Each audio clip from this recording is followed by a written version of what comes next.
Complete का नाही भावानो, दुबईचं feeling हो, विषय नाही.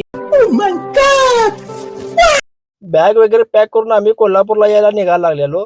बॅग रेडी करून सगळे लगेज वाल्याला बोलवलं, त्यानं बॅग घेतला.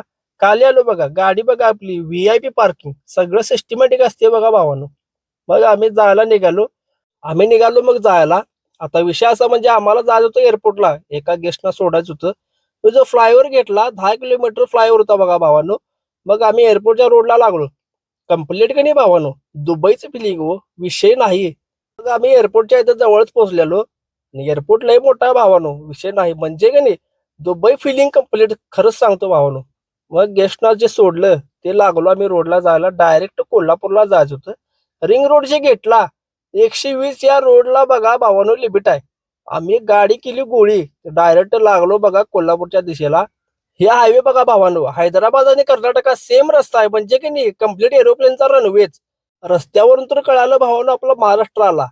टोल देऊन आपलं हे रस्तं बघा, खड्डम आव्हानात गाड्यांची वाट लावून घ्यायची काम.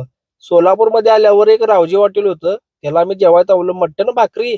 नाद करते काय विषय होता, जरा कॉस्टली होतं भावानो. मग लागलो रस्त्याला, वाटत आली चहाची तलब.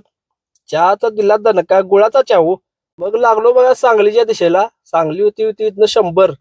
गाडी केली गोळी. तब्बल 9 तासात आम्ही हैदराबाद वरनं कोल्हापुरात पोहोचलो बघा 7 वाजता.